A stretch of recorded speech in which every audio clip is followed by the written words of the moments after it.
We are live. At least it appears that we are live. Let's hope that this continues. Started off with a few technical difficulties, but that's okay because that's the nature of the Naked Famous Denim live stream. Sometimes technical difficulties, sometimes it works smoothly. Let's hope that we have a smooth stream today. My name is Bahzad, for those who don't know. My name is Risa. And we are from Naked Famous Denim. We are streaming live from Yokohama, Japan.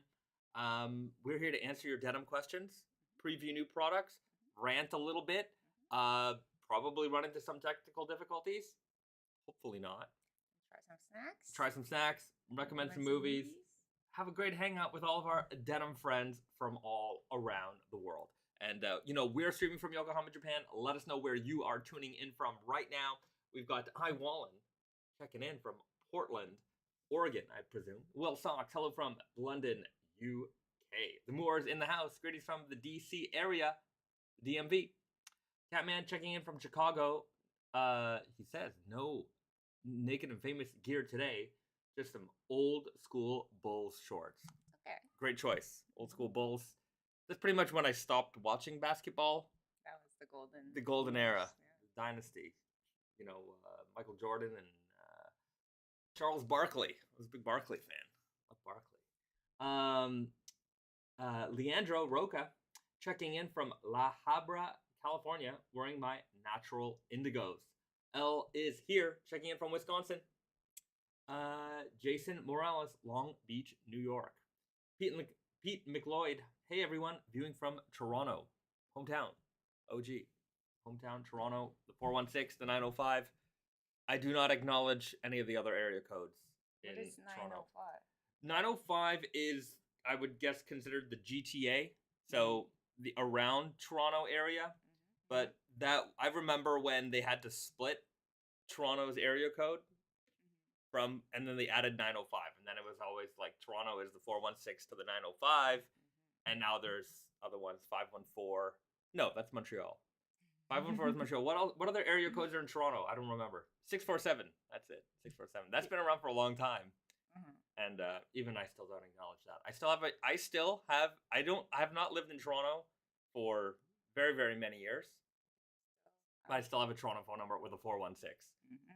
Just because I will not get rid of that 416 area code. Pride. My pride. I've had that phone number since basically high school. Yeah. Good for you. Good for me. My mom has the same cell phone number, since I was like 9.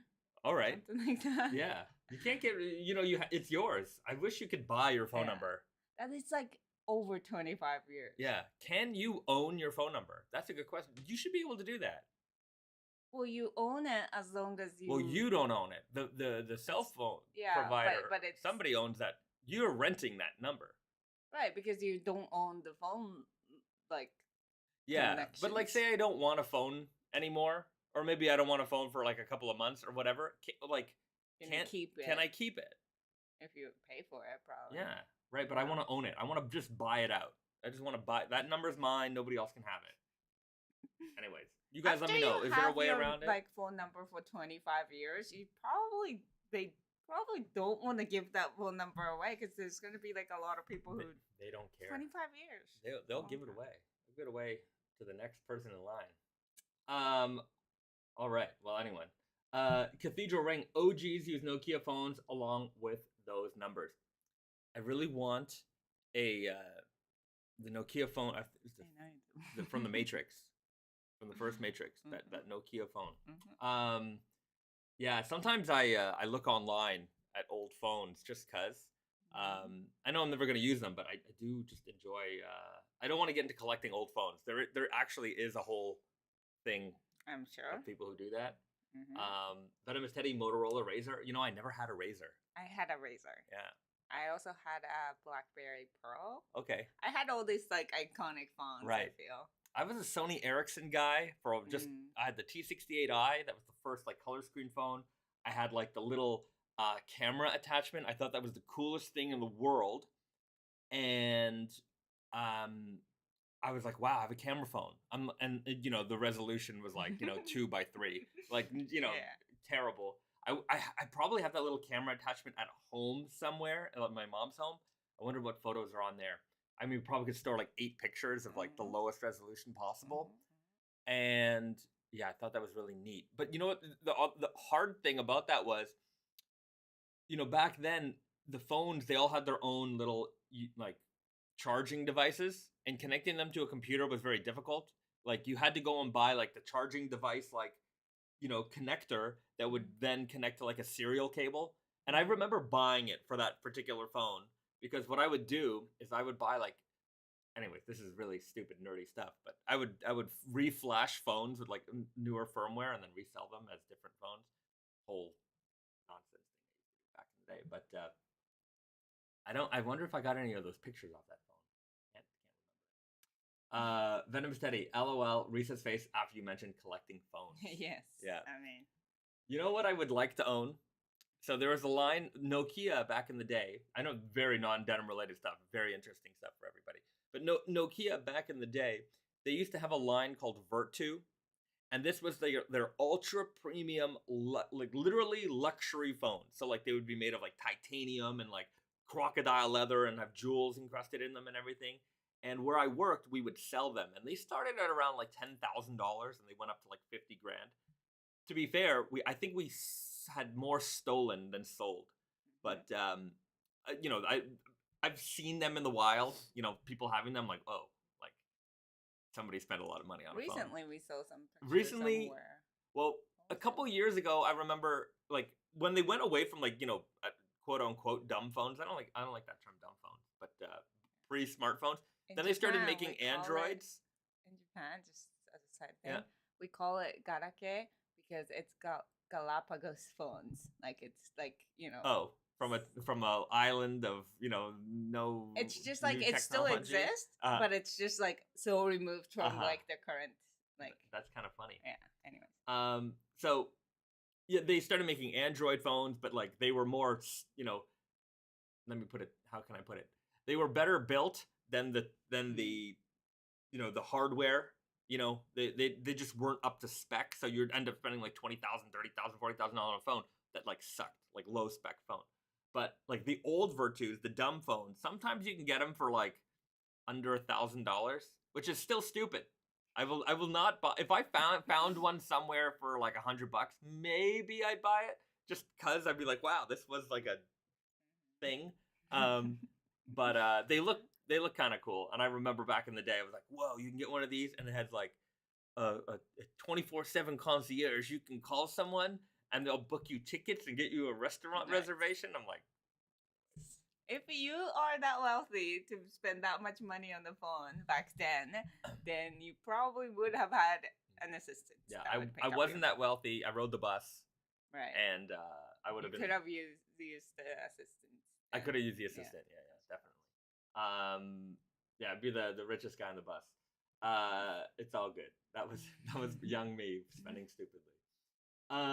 Just cause I miss playing Bejeweled on my mom's BlackBerry with the keyboard on it.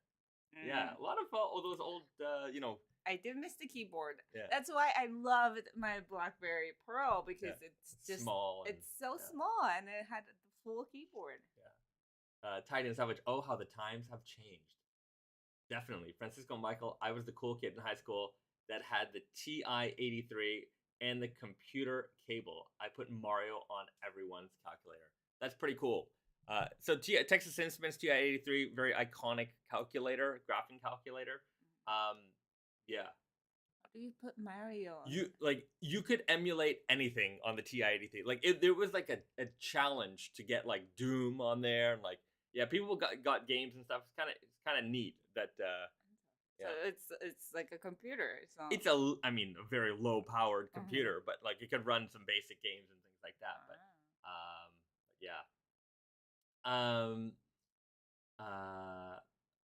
Venomous Teddy. Another great face Risa made was during the scratch test segment of the Red Core video. All right.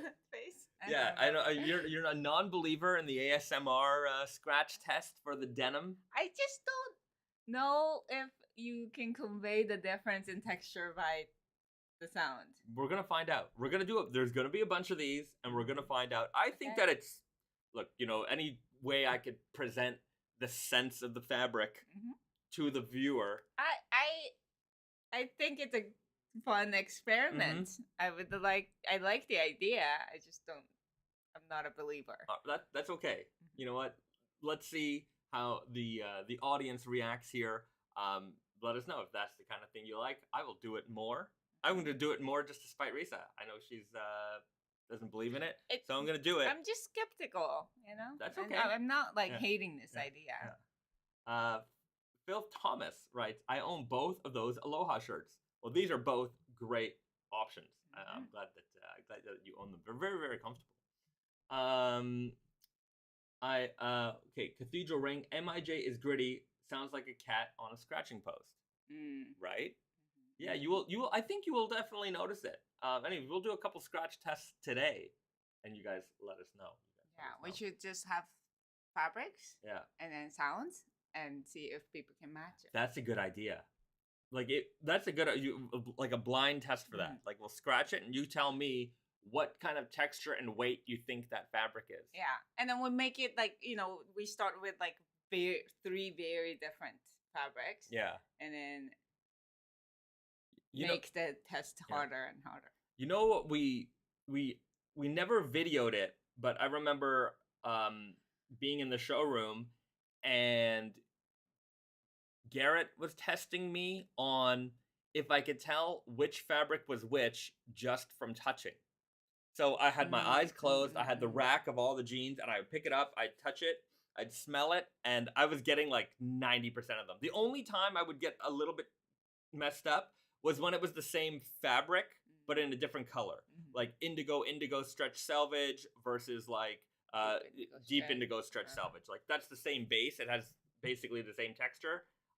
So those ones would mess me up, or black power stretch and indigo power stretch, it's the same fabric, so it's hard to tell. It's just the color. But yeah. Jonathan Passow. I don't get the ASMR stuff. I think part of it is a little bit I think it just blew up because it's a weird idea. Yeah. But I do get to a certain degree. Yeah. There's two kinds of it. There's the kind that's genuinely kind of calming. Yeah, and then there's the pervy stuff. Right.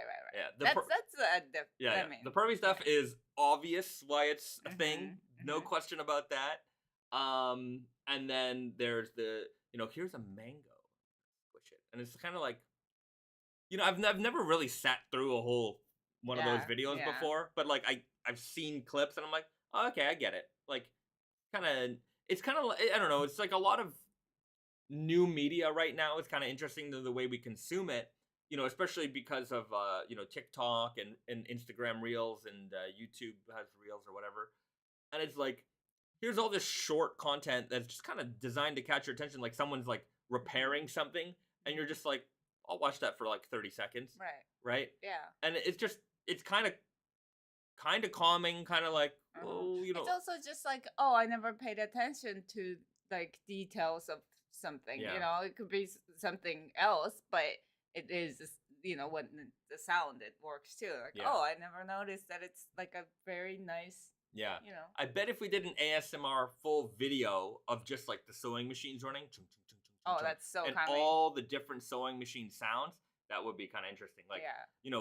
Different machines have different sounds. Right. And yeah, that would be kind of a cool video to make. Yeah. And it's it is the repeat sound is really calming. When I do embroidery, that sound is so relaxing. Yeah.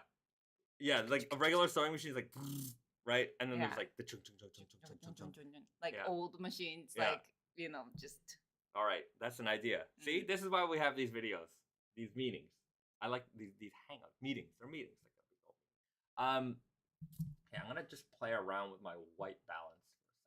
I think I'm looking a little pale here. Or is it? I think you look. Do I? Do I look okay? Better in there. All right, maybe I look better than real life. No, it's just your color is a little bit better. Okay, there we go. I don't know. I can't really tell. All right. Back to the questions.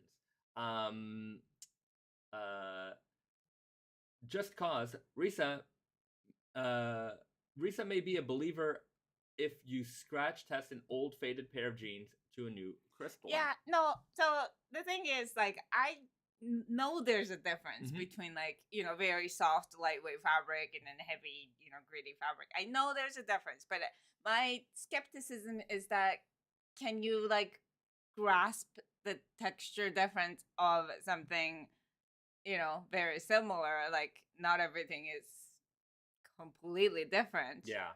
So I'm just Right, that may be true, but like if you're doing a 12-ounce rigid and another 12-ounce rigid, like even though they might sound the same, at least you know you Yeah. can understand that it's a rigid fabric. Yeah, but again, like, I guess, like, the comparison is one thing, Mm-hmm. but if you just hear that sound on its own, like, can you picture the fabric to an extent that is very similar to Yeah. reality? I don't know. I don't know. You guys tell me. If you watch that video, if you can get that jean, scratch it, tell me, did that sound correspond with the feeling of that fabric?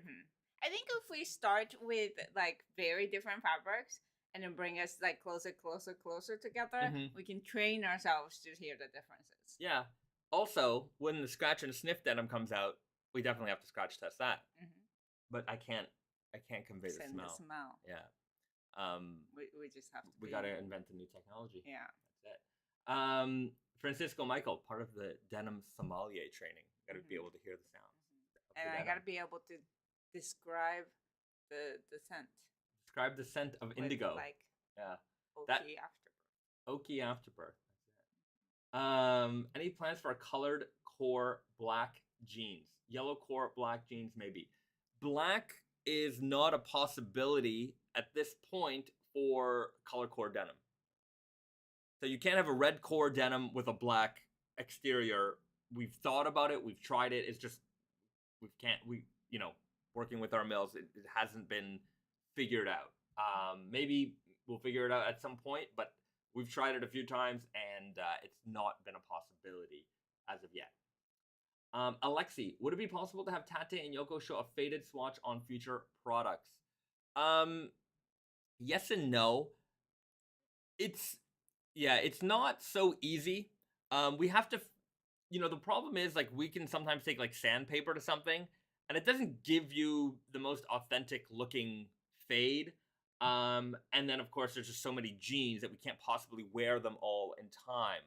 Oh yeah, our time's limited. Even though we're probably 6 months ahead, it's still, like, really not a long time. It's we know that obviously showing that kind of stuff is important. We try to do our best.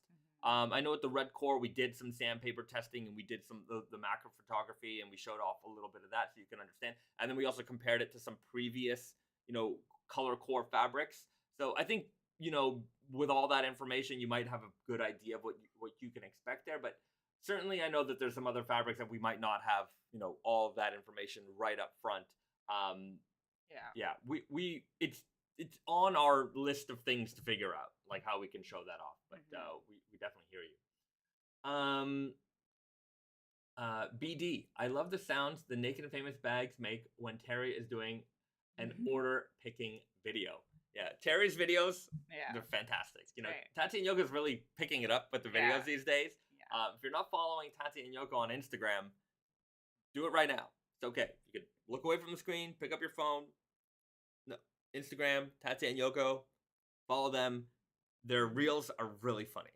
Yeah. And I like that, just right now everybody's watching that kind of videos and, like, those guys are doing it, like, just right. It's like I like that vibe that they're creating with the team.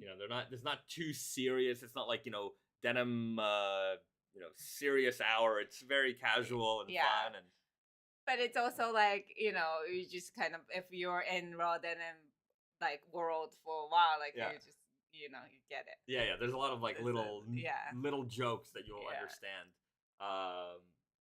Like, even, Garrett's got that series where he comes into Tati and Yoko and he's kind of like the quote unquote, like, bad customer. Like, they're not, nobody's a bad customer, but there's certain tropes that happen and that occur. And, like, if you've been around raw denim long enough, you've been on the forums, things like that, you kind of have seen this person before, and it's just kind of fun to highlight it. Naked Famous sizing, true to size, Johnny G. That's a good question, and it's one of those things that we kind of actually highlighted in one of those Tatenyoko short videos about sizing. And, you know, when it comes to sizing, there's a lot of bad information rolling around the internet still. And, you know, we try to do our best to squash that. I probably haven't had this particular rant in a while, so let's talk about it. Where online, there's a lot of this idea of like size up, size down, true to size. None of that stuff actually means anything. True to size especially doesn't mean a thing, because what does that mean? What are you comparing it against, right? I would say that Naked Famous jeans in general are in line with a lot of North American made products. Maybe we run a little bit smaller because ours are 100% cotton, and a lot of product out in North America has stretch. So if you wear a 32 in our jeans, for example, if you wear a 32 in, you know, a pair of jeans that you bought at the mall or wherever, right? You probably will wear a 32 in our jeans. Probably. A lot of, you know, depending on the brand, each brand has their own way that they, you know, size and tag everything. So if you take that size 32, whether it's ours or from another brand, mostly in North America, and you measure the waist, more than likely, in the 90 plus percentile, that waistband measurement is going to be higher than the tag size. So that tag size says size 32. But size 32 doesn't mean that's a 32-inch waist. It just means it's a size 32. It's an like arbitrary small, number. Medium, large. Yeah. It's confusing because it's an actual number, but they treat it like it's a small, medium, large. Right. And there's a thing called vanity sizing these days that it's really affected our market, I think. Is that, like, you know, you could be a 32 size before you gained 20 pounds, you're still 32. Yeah. Like, so some brands do it out of vanity. I think we do it not so much out of vanity, but out of just trying to be within the standard. Right. Exactly. Right. You know, so we're used to it in North America that I wear a size, you know, if I wear a size 30, I expect most, you know, anything that I wear to be in a size 30 to fit me. And what a lot of people don't realize is that, again, when you measure it, it's bigger. A 30 is probably actually measuring a 32. A 32 is measuring a 34. Generally, sometimes I've seen bigger, right? And with stretch, then that just really doesn't mean so much. Right. So true to size doesn't mean anything, because a 30 might be a 30, might be a 30, might be a 30, depending on which brand, which fit, which composition you're dealing with. So throw that idea out the door. Do your jeans fit true to size? Our jeans fit how they fit, right? They fit according to the measurements that we post. And then when it comes to size up, size down, again, what does that even mean? Size up, size down from what? Like, if I wear a size 30, why would I not wear a size 30, right? Like, for example, if I wear jeans that have, Okay, let's forget about the tag size numbers. What you really need to know is what's the measurement that you need, and then you just find out. It's just like, again, it's a matching thing. So like, you know, you look at the measurement guide, you find out what you know, waist or what kind of, you know, thighs or whatever you need, and then you match the one that matches with what you need closest.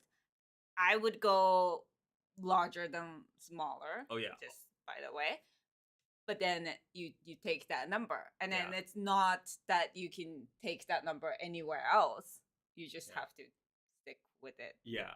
You know, you just have to check every single time. Yeah. I think the size down confusion came from, so there's two things. So size down confusion came from a lot of people expecting jeans to stretch out magically, right?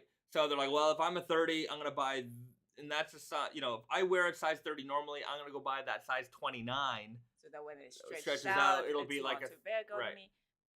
But that 30 that you own already stretched out.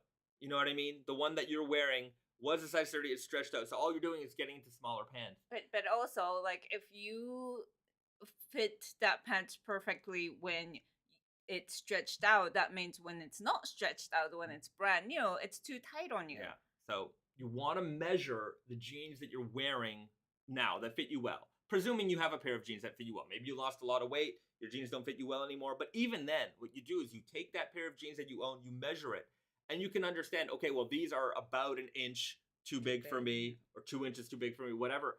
And then you compare that to the measurement guide, and you can say, okay, well, if I need something with a little bit more thigh room, I have the measurement of my jeans. I know how that fits on me. Now, if I need something a little bit wider, I'm going to look for something a little bit wider. And then from there, you make your comparisons. That's the safest way to do anything when it comes to shopping for jeans online. Go ahead. This sounds like a lot of work that you have to do this every single time. Even if you're buying from the same brand, it's different fabric, different, it's not a precision kind of thing. So even in the same similar fabric, similar composition, same fit, same size, we could end up with different sizes. Yeah. That's why we measure every single style, every single size individually to make sure that we fit. And then if you get a jeans that's out of tolerance of that measurements, then we would definitely help you we'll get that exchanging you the right pair. The reason we do this is because we know that we don't offer free returns. A lot of people do, but we can't do that. So that's why we do everything we can to help you get the right size. If you have any questions, you can write to us anytime, and we would definitely help you. Write to us. Give us a call at Tate and Yoko. Give us a call at Naked Famous NYC.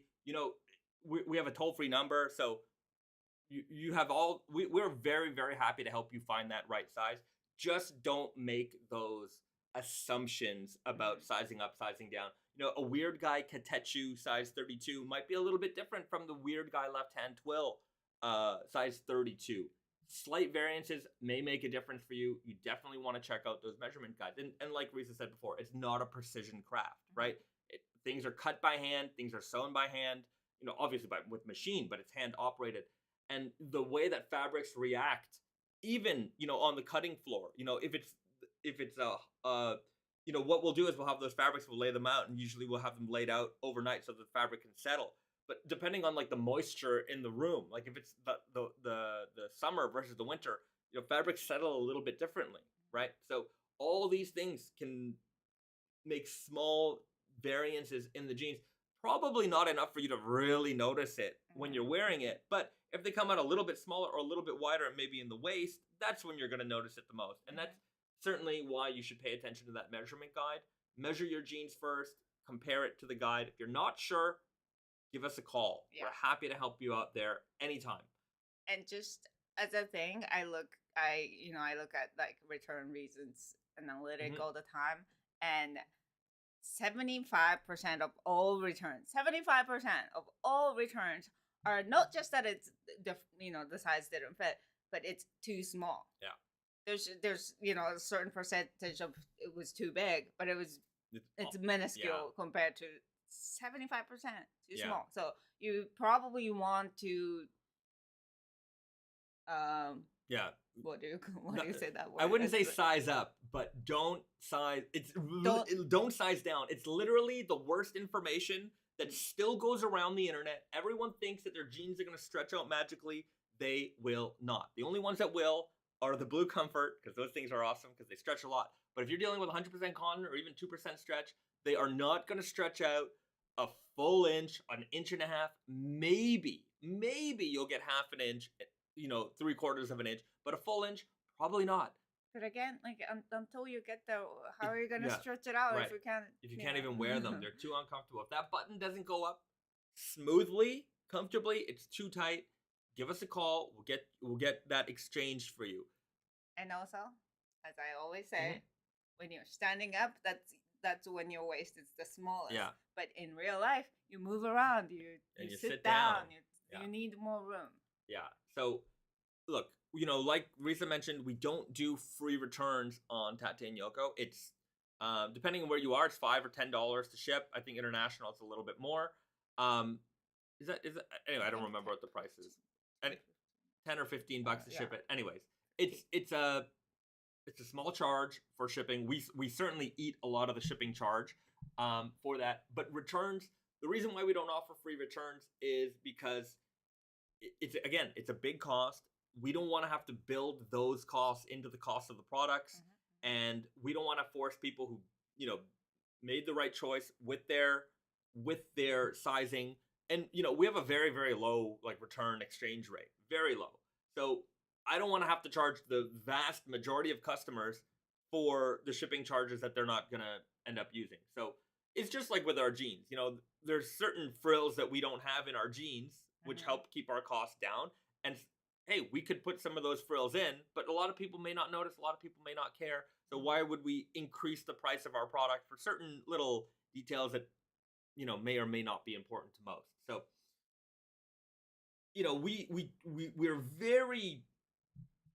we're very conscious of the pricing of our products. Like, we really try to be the best value possible. So we're not trying to build in extra stuff when not necessary. So look, it's a couple bucks to return, like $10 or $15. And again, it's a subsidized return label. You'll buy it from us. We'll send you a return label. You get that jean comes back to our retail store, whether it's New York or Tate and Yoko. And what we'll do then is issue you a store credit. So a lot of, sometimes I see people saying, oh, you guys don't offer exchanges. Well, we do and we don't. Like, we don't offer you there's no way to do a direct exchange because, that only happens in person, really. You go to the store with a pair of jeans or whatever it is. Here you go. I want the size 32. And then in the system, they actually do kind of two transactions. One is a return transaction for the jean that you're returning. And then the other one is a sales transaction for the one that you're buying. And because it's the same amount, it ends up, they call it an exchange, but it's actually two transactions. But because we're not in person, all I can do is give you back your money. So we'll send you a gift card for the item that is returned, and then you can place a new order for either a different size or anything else. So sometimes I like every now and then I'll see a Google review of something that's like, well, they don't offer exchanges. I'm like, we do and we don't. We do in a way. We can do an instant exchange. I know that a lot of larger retailers offer that these days, but they're taking a risk, which we don't have the luxury to take right now. So look, we're trying to get to that level with your support. Obviously, we can get there one day, but there's a lot of technological things that they're out of our reach at this point. Well, but also, it's like instant exchange is like something that you expect that return to come back in a good condition, sellable condition. Instead, you expect that, so you ship the new stuff now. Yeah, some people do it. Anyways, we're not there. Tiny and Selvedge. Once the teleportation device gets invented, returns will be a lot easier. Correct. Not only that, but you could just come in person. Just teleport into Tate and Yoko. Yeah, you can try it on. You don't have to, guess or measure. Just cause. Wait, no exchanges or returns in New York store. No. You look. If you buy an item, you can exchange it obviously in store, but online, there's no way to do this. Physical trade of goods. So you can return it. Yeah, you can return it. Yeah. Hopefully that makes a lot of sense. If you have questions about that policy or anything like that, let us know. But I think we have it. It's pretty, my opinion, I think it's pretty there. I think the only thing that people might get confused sometimes is because we have to charge you for the shipping labels if you want our reduced rate, because one, some people don't understand that we don't offer free returns, but the other is that we can't just charge you we can just give you a label and take it out. It's also difficult because one thing we certainly want to avoid is people renting product, right? If there was we work with a lot of different retailers, and their return policies are a little bit different than ours. And certainly you hear it that, hey, I'll order 5 or 6 or 7 or 8 pairs of jeans. I'll keep one. I'll return the 8. I'll return the 7 or whatever.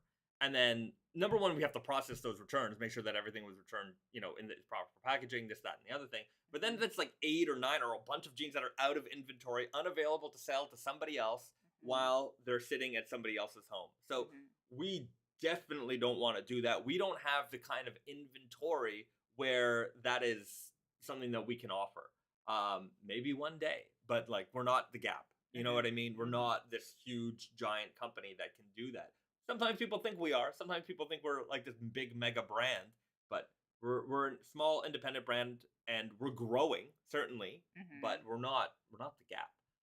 We're not Costco. Maybe one day we'll be Costco. We'll make some other products. Other products? Yeah, Naked and Famous Denim chips. Like bulk products? Okay, heavyweight chips. Heavyweight chips. Okay. Ferdinand writes, how would the women's classic fit on a guy with somewhat narrow hips, even for a guy, and a small Hank Hill buttocks? I'm looking for a loose straight leg, but I'm worried the hips and butt would be too large.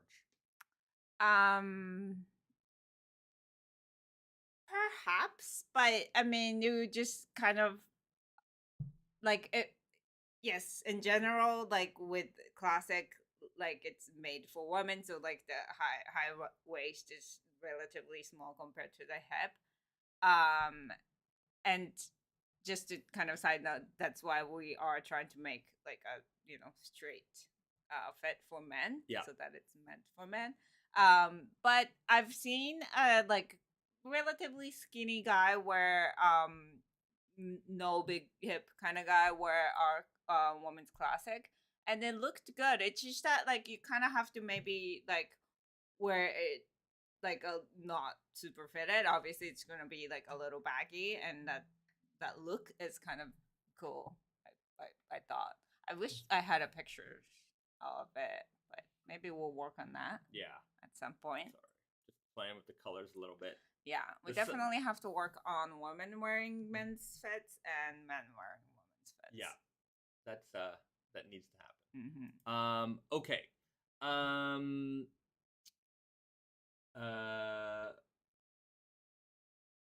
Okay. Roberto Gonzalez writes: are the Empire State Selvedge jeans always available in the New York flagship store? They are and they aren't. Try. They aren't when they're sold out, and currently they are. I would say mostly sold out. If you want to give the New York, if you're making a special trip to New York, give them a call and ask them if they have it in stock. They can also put it aside for you if you're coming in. We are restocking those in around October. In fact, a lot of stuff is being restocked in October. Yeah, fingers crossed. We're still dealing with quite a lot of delays in shipping and production. There's a lot of slowdown still. You don't hear it on the news as much anymore. I guess it's just not as salacious as it once was. But getting things on a boat, still hard. Getting things off a boat is still hard. Like the cost of getting things on a boat has like quadrupled. Like it's very difficult right now, and we're still playing a lot of catch up. So sometimes things come in like Stretch Selvedge or Left Dental, they come in stock and then boom, just gone instantly because there's a lot of back orders that we have with a lot of our retail partners. So we'll be getting there, hopefully back up to our proper inventory levels soon. Okay. Junior, I bought the mainline Selvedge at the New York store. Fantastic. Enjoy them. Thanks for coming into the shop. Tidy and Selvedge. YouTube has been suggesting so many Hank Hill clips to me lately. Love Hank Hill. I like that Beavis and Butthead is back also. Just watched the new movie. Now we've got to get into the show. I really enjoy Beavis and Butthead anyway. I don't know anything about it other than just the sounds that they make. Yeah. That would be a fun one for a collabo. I think that'd be kind of cool. Yeah. Okay. Do cornholio jeans. Yeah, fire. Like that would be kind of cool to have like a flaming Selvedge edge pattern. Like it would be cool. I think we could make a really cool Beavis and Butthead collab jean. That would be a lot of fun. Need to know more about them. Yeah, I just wonder. Anyways, that's something to look into. Beavis and Butthead. King of the Hill, Beavis and Butthead, Daria. I like those series. I love Daria. Yeah, Daria's great. Watched the whole season. Yeah, if you didn't notice, Daria was in the Beavis and Butthead movie. There was like a little. She's a spin-off. She's a spin-off from Beavis and Butthead, but in the new movie Beavis and Butthead Do the Universe, there's a scene where you can see her in the background. James and Keating, Beavis and Butthead Do Canada. I wonder how that would work out. That'd be kind of funny. Venomous Teddy. I almost forgot Daria with a thing. No, Daria's great. Big fan of Daria.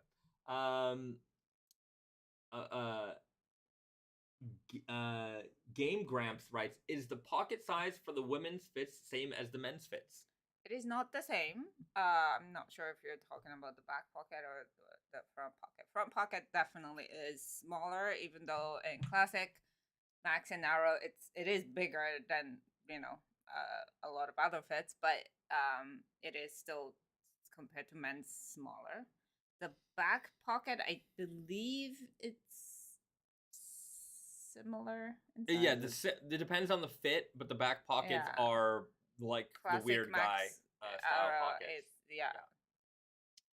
pockets. Marcus Chung writes, what's the difference between the Japan Heritage denim jacket and the solid black one? Texture. And I think the Japan Heritage is a little bit heavier. But texture is definitely going to be the biggest difference. The solid black Selvedge is a very classic, smooth denim, whereas the Japan Heritage is a rough, I would say, sandpaper feeling. It's got a lot of gritty tone to it. So those are the major differences. Was Japan Heritage black unsanforized? I think it was. Yeah. So that's also something to consider. Let me just check the old Tate and Yoko. Japan Heritage. There we go. A good deal right now. $178 from $298. Fantastic deal. And it is unsanforized. So on the Tate and Yoko website, you will see pre and post soak measurements. And now these are estimations of the post soak, but what we do is we take the fabric, we take the denim, or we take the jeans, we wash it, and then we dry it. Like we go maximum, hot wash, hot dry. And then we calculate the shrinkage percentage per measurement that we do, and then we expand that out to all the different sizes. So if it shrunk like 12% in like the shoulder, then that 12% will then be applied to the rest of the size range. So pay attention to the post soak guides if you're planning on pre-soaking this jacket. If you plan on really never washing this jacket, go with the pre-soak. Though what I would do is I would get that jacket and I would soak it. I would soak it first thing. I wouldn't necessarily put it in the washing machine. You could if you want. I would just maybe fill up a bucket with some lukewarm water, let it sit in there, agitate it a little bit, get rid of some of that starch. Maybe do that a couple times just to rinse out any of that starch in there. Hang dry it. It'll still come out crispy, so it'll feel nice, but you've plumped up the texture of that fabric. So, so there you go. That's the difference. All right. Do you guys have more JoJo samples to show off? Can't wait to see the Josuke and Giorno. Those are the only two that I don't have yet. Yeah. Although I thought we were supposed to get swatches of those fabrics by now. Anyway, I got to double check on that. We will show off some JoJo fabric today, so stick around.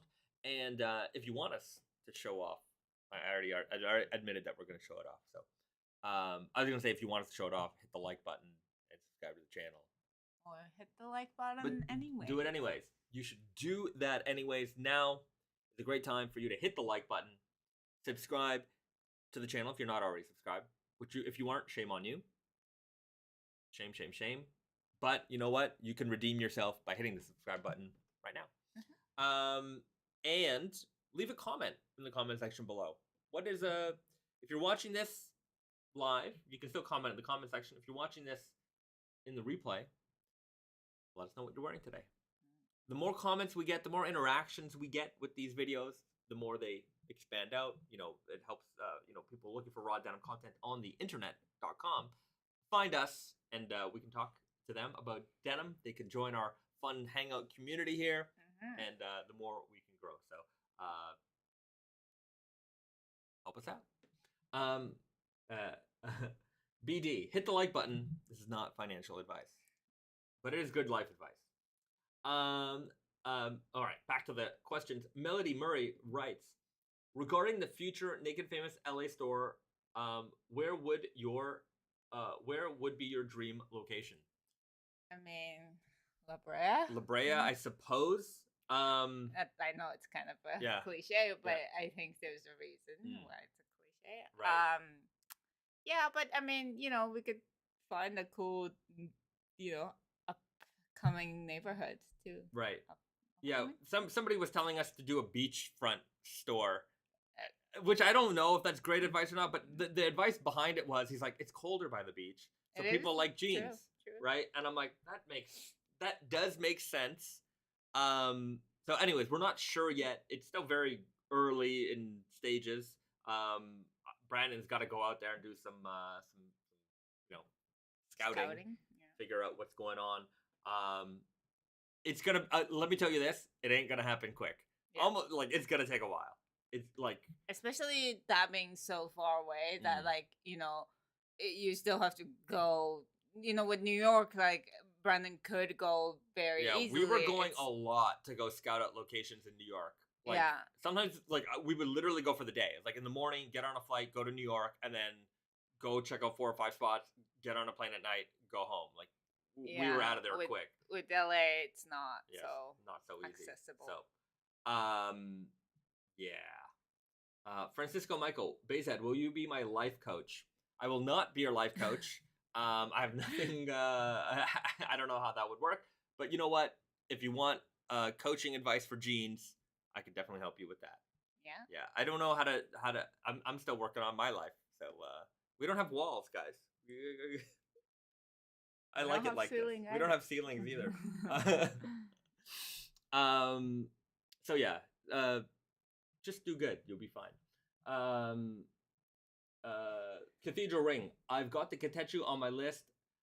This was the pair with wood, correct? It was the pair dyed from wood. So the Katetsu dye is derived from wood, and that's what we use to make that brown colored weft on the inside. So natural dye. Speaking of which, well, I mean, actually, it's a little bit of a side thing from that. I talked about last week doing like an event for Labor Day. You know, we usually do like a Labor Day sale, and I wanted to do like something a little bit different. So what my idea was, and you guys let me know what you think, was, because this is something that we did where I used to work, where we would kind of have, you know, like early in the season, like September, we would have a event where, you know, if you buy X, then you get a gift card for Y value. So like based on different values, the more you spend, the more money you got back on a gift card kind of thing. And then you can also use it like later on down the season, next, you know, whenever the next item comes out. But so I want to do something like that, but I kind of want a little bit more of the fall, winter stuff to be out. So like if there's stuff, like right now we've got the Katetsu, we got the red core, which we'll talk about in a little bit more in a minute. So like if there's new stuff that you want to get, you can get it, and then you get a little reward with that as well. And then we'll also have like regular sale items that you could, you know, certainly add and, you know, build up. You know, if you want to buy a bunch of things, now's a good time to do it, because then you'll get a gift card back. Anyways, that's my thoughts on that. I thought it was kind of a cool idea. I just want to make sure we have a little bit more available from fall. So if there's new stuff that you want, you know, you can benefit from that. And we're very thin and core. Yeah, core's low. So and you want to make sure we have enough inventory so that if you like want to get a bunch of things, you can get all the things that you want to get. Right. And then you get that gift card back. Right. Yeah. So anyways, I'm toying with it. It's just, you know, Labor Day is coming up, and I need more inventory in stock. So it might not happen exactly for Labor Day, but I might do something like that down the road. Like a fall event, sale event. Yeah. Not sale, but we could maybe do it. shopping event. You know when we can do it? Is like Thanksgiving, Canadian Thanksgiving. Yeah. That might be a good time to do that. Because then by that time, a bunch more stuff will be out. Labor Day? Yeah, Labor Day is like September 5th or something like that. Okay, so I'll I let the cat out of the bag, which I let all the cats out of the bag for you guys. So if you watch this live stream, you certainly know what's going on. Joel Robertson asked the question a lot of people try to get me with, and I already have the answer. And I think most people already know the answer to this question. Besides Naked Famous, what is your favorite other denim brand? What is your stance on discussing other denim brands? My favorite other denim brand is unbranded, of course. Why would I like anything else? What's my stance on discussing other denim brands? I tend not to discuss other denim brands by name because, why would I don't see them. I don't know. Well, it's like I don't need to put anyone else on a pedestal on my live stream, and also a lot of the time when you mention other brands, like I don't want to have it can be negative, and you don't want to like put that idea out there. Right. Also, you don't want to talk, crap of another brand. Yeah, I don't want to. Right, I certainly don't want to name names when it comes. Like if something happens, or if there's like beef in the industry, which sometimes there is beef in the industry, I don't need to put it out there and like start this whole drama or anything like that. I can tell you that something happened, and I don't have to name anybody, and you can understand how certain things in the industry can affect, the way we operate and the way that we work. Yeah. But at least we're not guilty of putting, I don't want to put those negative customers' opinions, like changing customers' opinion about certain brands that we don't. Yeah. There's certainly other products out there in the world that I respect, no question about that. And there's what's my opinion on this, that, and the other thing. A lot of people know my opinion about a lot of what's going on out there. There's a lot of copycats. But anyways, I don't need to do it. They're not going to mention my name. I'm not going to mention their name. So I'm going to keep it very generic. I might talk about Levi's or The Gap or, Kirkland jeans or, Guess and, these big brands that are like in a different realm, right? I love all jeans. The honest to truth is that like I love all jeans.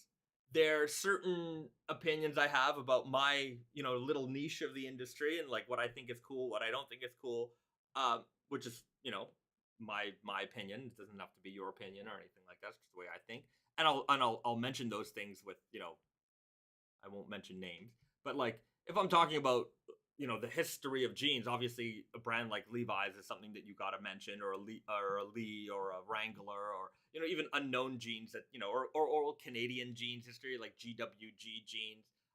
Silver jeans is the longest existing denim brand from Canada. Like they're not in the same realm as us, right? But I certainly have a respect for a company that's been around that long. So I mean, it depends on what the brand is, what their history is, and like if they're, I would say, in our zone or not. Yeah. That will certainly depend on whether or not I will mention the name of that. So I hope that makes some sense to you. Venomous Teddy, I hear Wonder Looper is a cool up and coming brand. I hear that too. It's true. It's very true. Yeah. Anyways, what we've got some. We'll do a video on it with Tate and Yoko when it arrives in store. But Tate and Yoko is a brand that Risa and I started. Tate and Yoko, Wonder Looper. Yeah, Tate and Yoko is a brand that we started. Sorry, Wonder Looper is a brand that we started. It will be carried at Tate and Yoko in the fall, later in the fall, and it's Japanese-made knitwear. Very, very fun approach to knits. We're doing some pretty crazy stuff. There's a lot of knitwear that is called, premium basics. We're not premium basics. We are premium crazy.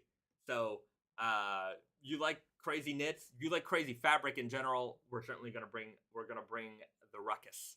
So Stay tuned. If you follow us on our personal Instagram, if you go on mine, a couple posts back, Risa and I did a whole presentation where we go over the whole line.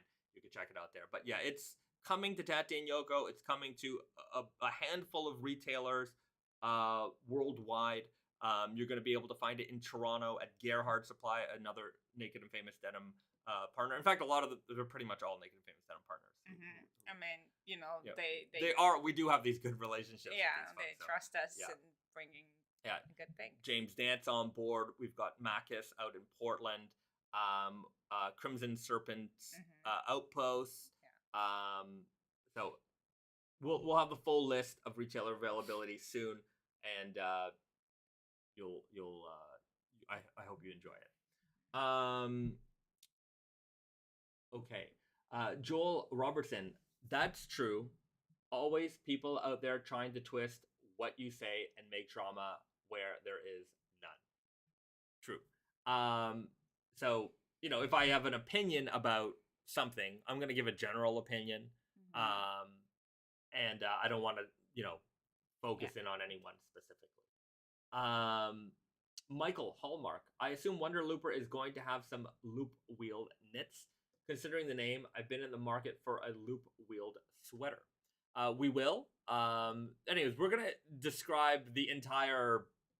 We will event... Anyways, there's a lot of knitwear stuff in general. I think, you know, there's so much information on how raw denim is produced and made, and knitwear is that segment of our market, you know, I would say fabric nerds and, you know, heritage production nerds, old school, you know, type of, you know, production nerds, where knitwear is still very, it's like so little research has been done and put out and presented to the audience, right? You know, when you just hear loop wheel, what does that mean? You know, a lot of people conflate different production types with that one word, loop wheel. So we're gonna explain it all when we you know, when we launch.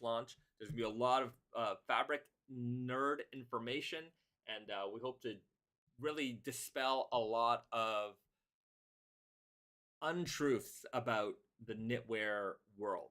So stay tuned. There will be. Sounds very. There's a lot of It's serious. It is, but it's exciting because, you know, I'm still learning a lot here. There's stuff that I didn't know. You know. Yeah, like, you know, like the longer you're in denim, you realize how little you knew and you know. I've met so many people in this industry that are just like, I would think that they know everything about this and still don't. And I believe that, you know, that knitwear or, you know, knit fabric world is the same. And it's just like, for me, it's this experience of like having been working in the woven fabric apparel, you know, industry for a long time, that it's just so different. It's weird how different they are. It's like, it is very different. But, you know, like you were saying about like knowledge, how much people know. A lot, like we know a lot of different people throughout the industry, and they know their like bit perfectly. But they don't, you know, when it comes to like the next bit or the, you know, there might be a little bit fuzzy. So there's a lot of piecing together of information that we do in order to bring that, you know, that information out to you guys. And even like there's a lot of stuff I certainly don't know, right? And we got to reference people, and then sometimes you're like, oh, I don't even know. Let me go look into that. And so now go and ask somebody else. So there isn't like this mega. I've yet to meet the mega authority on absolutely everything, right? There's guys that we know that know a lot, and then they're gonna have to go, like, when I have a question, I go to Risa. When Risa doesn't know, you know, she'll ask somebody else, and so on and so forth. So there's all kinds of stuff. But like in knitwear, I feel like it's still the early days of raw denim, where it was like I kind of heard this thing somewhere, and like loop wheel, and it's like, yes, but do you know why, and do you know the differences between the different kinds? And so there's a lot there. We'll try to explain as much as we can. So it's also like, you know, when you know how things are made, like how much difference certain things makes in fabric making, then you get to be able to create something that are just never been done before, or like you push the boundaries of like regular fabric to crazy fabric. So it's all about learning. Yeah. And we're just starting. Yeah. So exciting. Yeah. Stay tuned for the ride. There's a lot to come, and we're excited for it. I know it's I'm trying to keep it like a half secret, half tell you guys, but anyways, it's coming. This actually is not the place. Yeah. So follow us on our personal, and we'll have some more information for you there for sure. Sebastian Pilj, how difficult would it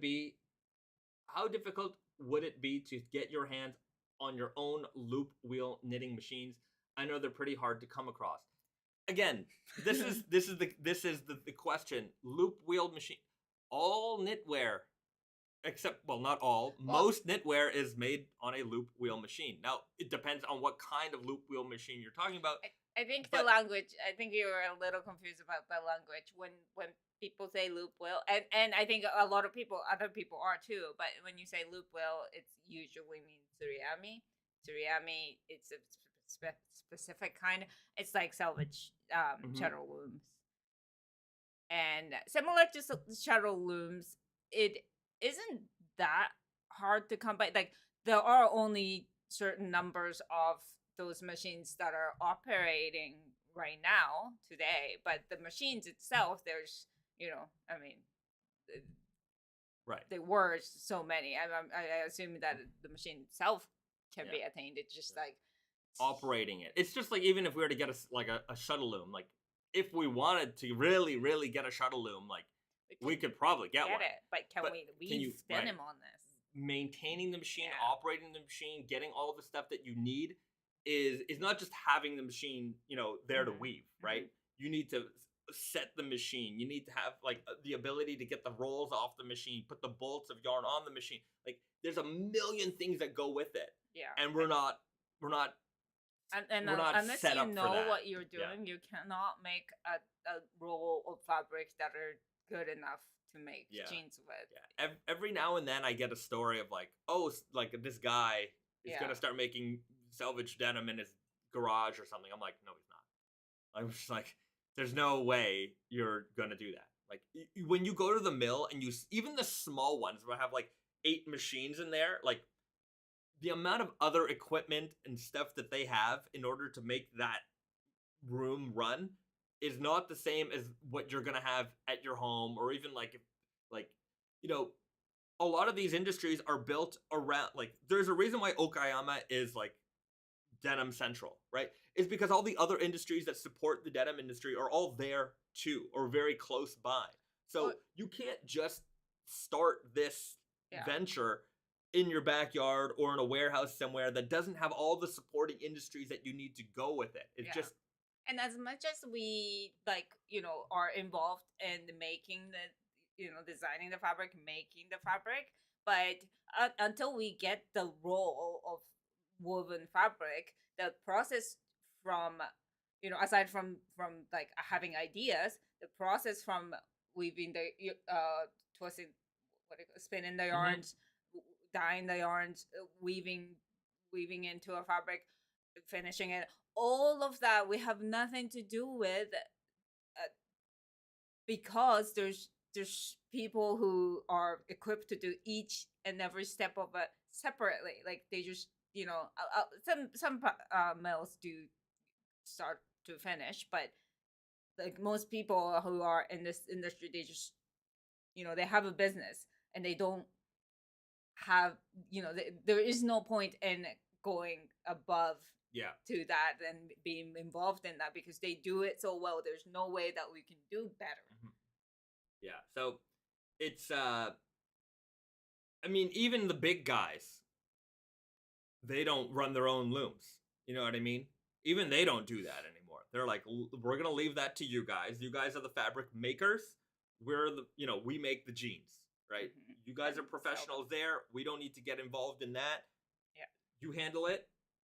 We're gonna do this. So it's Yeah. Could we acquire particular machines? Absolutely. Are we gonna figure out how to run them and then start this completely different business And be good and be enough good enough to like make compete with what we're buying already? That's not gonna happen. I don't think so. We're gonna leave it at that. Are we gonna see some Coca-Cola jeans in the future? Johnny G. Coca-Cola jeans? Probably not. We have that like a licensed Coca-Cola jean. You know, there used to be a line of Coca-Cola clothing in the 80s, maybe even the 70s, but I certainly remember it in the 80s. And I'm positive, Official? yeah, they definitely had jeans.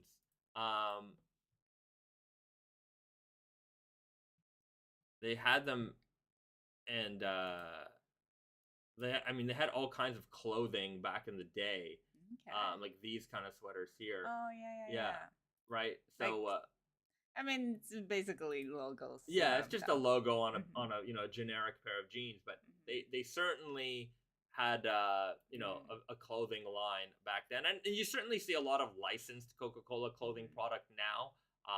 But Yeah. I don't know what Kinda cool. right. It's like Yeah, that looks like it's from the 90s. That logo, always Coca-Cola. yeah, iconic. it would be cool, but I don't know if like Scotch and Sniff Coca-Cola. That would be kind of cool. That'd be kind of cool. If we were to do a It's a nice Coca-Cola smell, one, actually. I would do Scotch and Sniff Cola and Coca-Cola. That would be cool.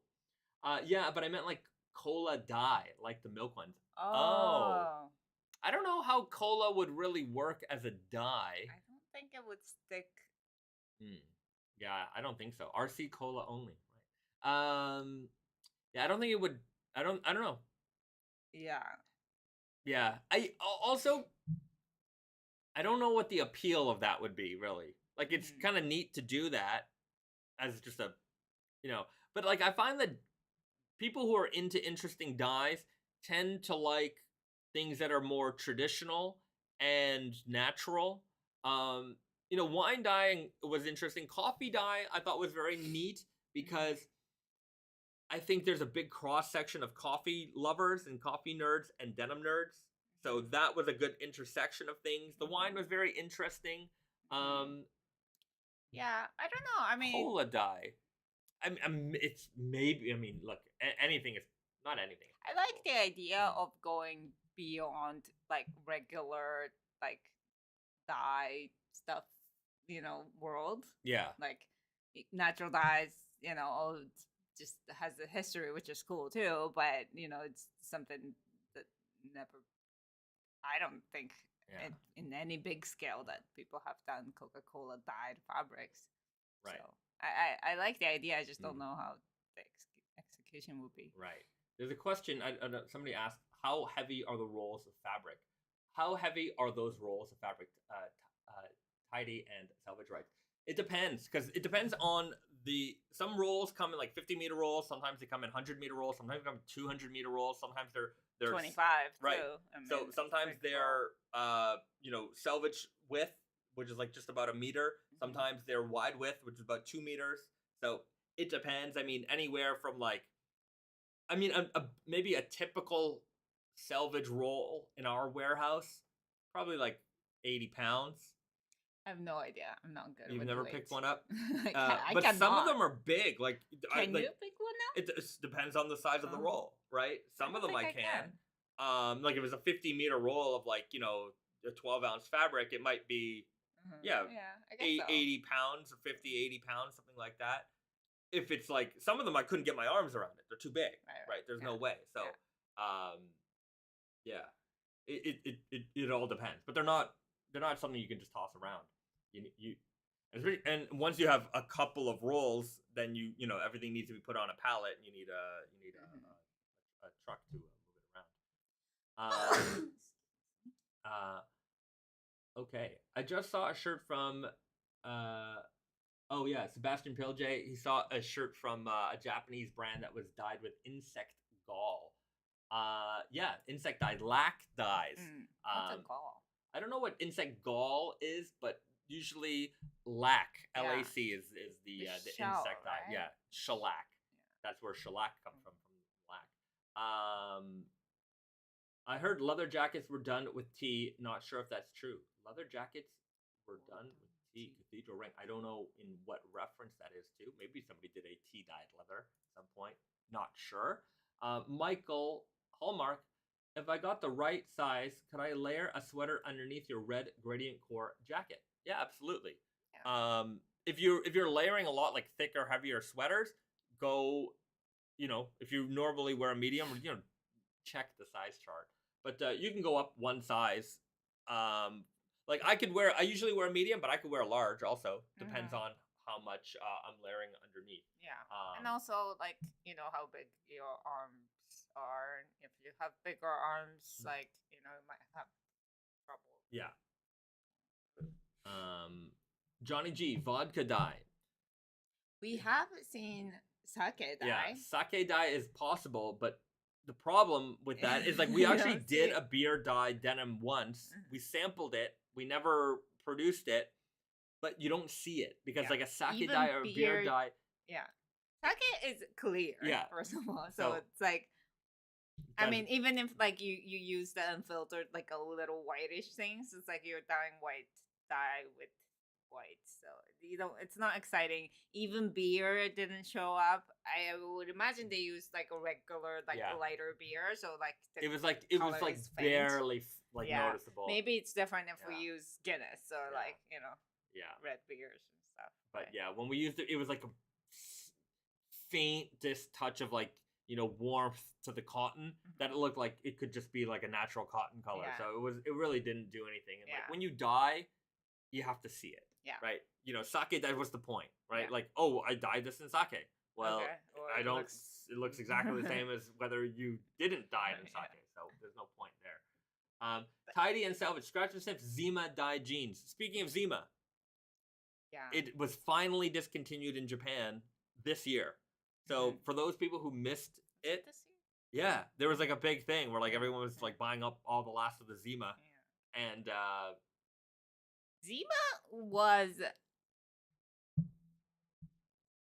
I mean, it's just like I don't know if everybody is aware, but Zima was a pretty like persistent brand for what it is. In North America, it was made fun of in the 90s. And then discontinued, and then it was just here. Like I would see it, and I'm like, no, I don't drink, so I don't know, how it tastes or whatever, or like what the controversy of it was. I just know a lot of people made fun of it, and then it was the butt of a. Discontinued in North America. I don't think Zima hasn't been there since the 90s. That's not true. There's no way. The Zima was there like relatively recently. I don't know if it's discontinued now, but does Zima still exist? Google. Its production in the United States ceased in October 2008, but it was marketed in Japan until 2021. All right, well, there you have it. Can you still buy Zima? It was discontinued in 2008. It's back available at Walmart, apparently. Anyways, I don't know. I just know it was the butt of a lot of jokes. Zima is some boomer brand. I have to say that that would be more of a Gen X brand. People use that term boomer way too much. Boomer is like parents. Yeah, my parents' generation. People who are in their Let me put it to you this way. 70s, One of my parents is so old that they predate boomer. Gen X is the people who are like 40, 50 now. I mean, they were like the 25-year-olds in the 90s. Something like that. Okay. Yeah. But like they were like people who are right before millenniums, right? Yeah, right. But I think we've probably had this debate before. I definitely consider myself more Gen X than millennial. I think we're kind of on the like we're early millennials. Yes. Because up until like almost the end of high school, I mean, I was handing in assignments on a piece of paper. I didn't have Google to rely on. Like, I just feel that people who didn't have, you had to, look, if you had to use the library to get your sources for your essay, That's really the difference. If you have to go and do the research, like if you grew up on Google and Facebook your entire life, to me that's like, or most of your life, your adult life, like that is millennial thinking. I think there's a different like mentality for people who are, you know, if the arrival of internet didn't change your world entirely, like, you know, because if you got internet when you were younger, you were just like, oh, okay, like you're still learning about the world, or, you know, like, you know, it's like, okay, fine, it's this new thing that I'm getting into now. Like, you know, you don't know how to drive until you're 16 or whatever. And here's a good litmus test. If you watch Home Alone and you understand why this was a problem, right? Because I think a new kid would be like, why didn't he just text his parents? You know what I mean? If you watch that movie and you understand the situation that has been caused here and why it's a disaster, you are... Like, they don't understand that the parents didn't have cell phones? Sure. You know, or like, that isn't your first thought. Like, why didn't he just call his parents' phone? Like, because they didn't have them? Like, you know, like, anyways. And sometimes I see, like, you know, stupid memes from like, oh, Home Alone. I saw a meme the other day, and I saw some meme the other day where it was like, Home Alone could have ended in like 2 minutes if, you know, I'm like, yeah. See, a lot of things, like, but I mean, you know, at the same time, like, you watch it now, like, you like, obviously, like, you don't really think about, oh, this movie was made in 1993 or something, you know? Like, Junior writes, growing up with cell phones is a generation in itself. I got a cell phone in grade 11 or 12, and probably grade 12, which was my last year of high school. And really, I thought you got it a lot like earlier. No, I certainly did not. I got my job when you said you were the only one with I the was. cell phone. You know what? And I remember here's how I know what year I got my cell phone is when Pokemon Gold came out. That's your yes, I remember that. Post. Except, no, that's not correct. Release date: Game Boy Color. That's around the time. So, October 1999? I guess so. Around 99 2000. Initial release date November 21st, 1999. No, that's not true. Oh, maybe for Japan. I don't know. Anyways, because I got it for my birthday, which is in September. That you would have been 16. Yeah. So, anyways, I got it. Yeah. I was 16. I finished high school when I was just around 16, I think. 16.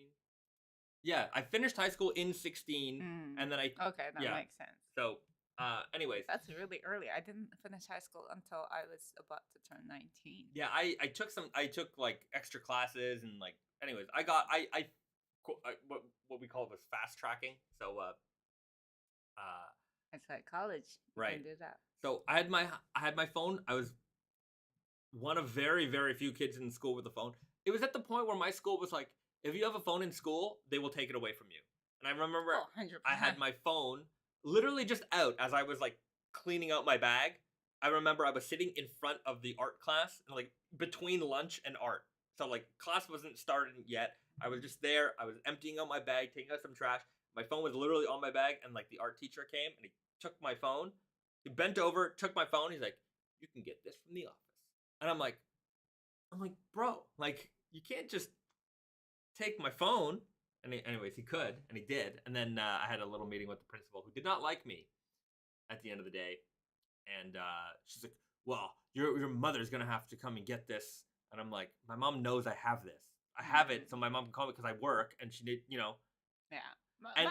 And literally during that meeting, as she's like scolding me, my phone starts to vibrate. And she picks it up, and it says, Mom. And she shows it to me. I'm like, you want to talk to her now? And she gives me the phone. She's like, get out. I'm like, see you later. It's funny. It's funny that they thought that your mom is a stricter, like, rule enforcer than you as a teacher. Yeah, but it's like, why are you going to, like, displace my mom? Mm-hmm. Like, you know, she's got to work. She's got to do stuff, right? Mm-hmm.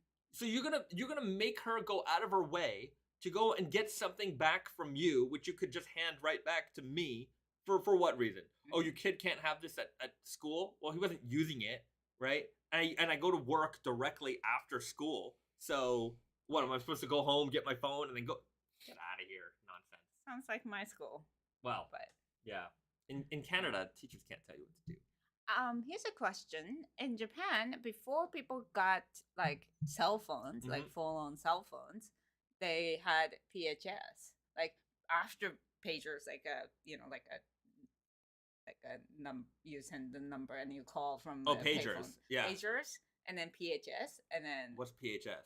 PHS was like extension pagers. I think they use a different like frequency. Yeah, so it's not a phone, but it is like. Was it like a texting device? No. It's a phone. You can call people on it, but it is like it was cheaper than cell phones. Oh, and it is like it has a pager abilities too. I remember at one point there was a system where it was kind of like a radio, like a walkie-talkie that had a longer frequency range, and that was a thing that was used for. It wasn't very popular. But I remember I had a few friends who had a phone that was a phone and like a radio walkie-talkie kind of thing that would like reach longer distances. Anyways, not sure. Ronaldo Ramirez, is PDAs ever have an instant messaging service? Nextels? I don't know.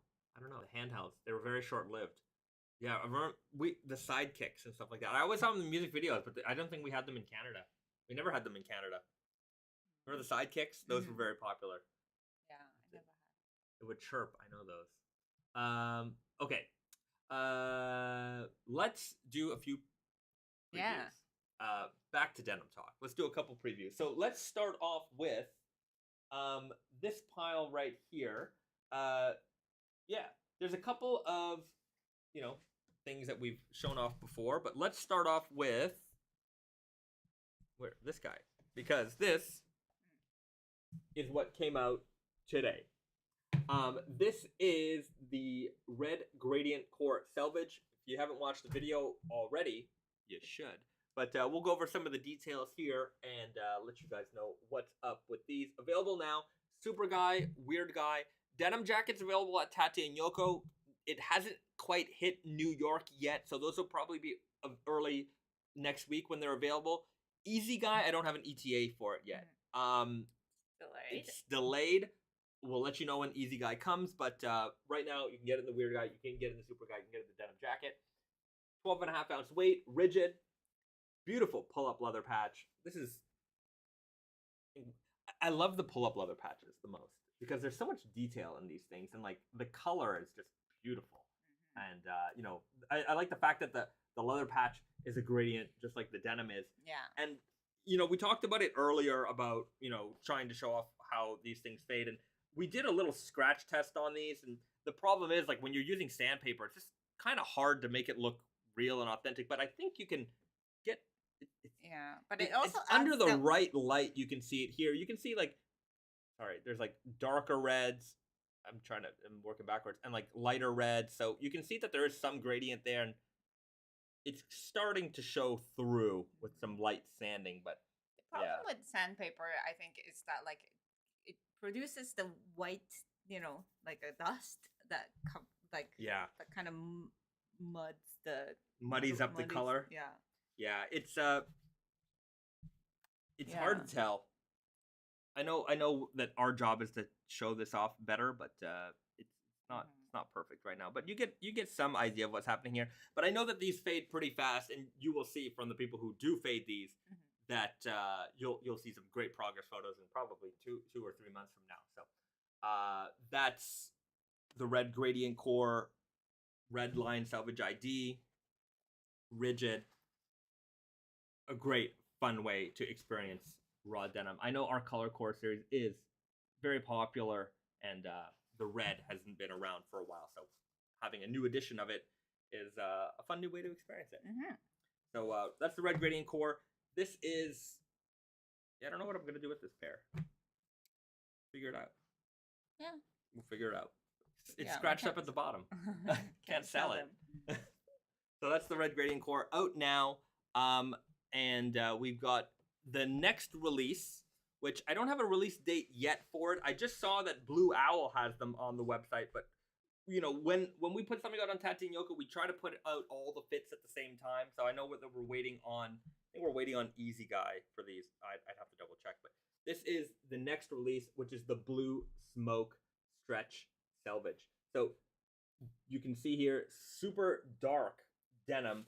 It's compared to here. Actually, in this color, it looks a little bit more blue, but it's actually a little more black looking. Yeah, in real life, when you just look at it, it's like, oh wait, is this black? Yeah, or is it black or is it blue? It's a really dark shade of indigo with a little bit of black added to the dye. If you remember our MIJ7 Yahan, very similar to that in the way that this color is formed, and you can see it's got that tonal stitching here.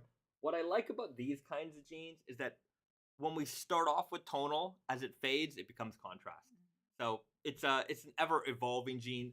Beautiful suede leather patch on that as well. One thing, I feel like we don't get enough credit for it is our variety of leather patches. A lot of brands, not gonna name names. See out there's the same leather on every jean. It's the same patch. It's the same leather on every jean. We do not only, obviously for our collaboration items, we do a lot of different graphics, Chinese New Year, things like that. We're big on, beautiful leather patches, but we also change the leather up a lot. Like, we really try to match the leather with the mood of the fabric, and like this kind of rough suede, I think really matches up really nicely with this denim. And super dark denim, very clean, certainly work appropriate, certainly, fancy occasion appropriate, and you can wear these, rough and tough like you would any other pair of raw denim jeans. So, it's very versatile in that respect. Especially the tonal stuff. When you've got tonal stitching, it like when you're working in like an office environment and things like that, it looks a lot more like you're wearing dressier pants. So that's a great option for that. It's got 2% stretch too, so it's comfortable. Yeah. Sitting friendly when you're sitting at the desk. And then you've got the Selvedge ID here. Nice black line. So can you see it? Is it too overexposed maybe? Hard to tell. Anyways, hopefully you can see that there. But this is going to be the next release. Great denim for, I would say it's a little bit more dressy. Back to the office type of denim. Of course, if you're just looking for something cool and clean, this works well for that too. But the tonal stuff, the dark denim, I give it more dressy vibes.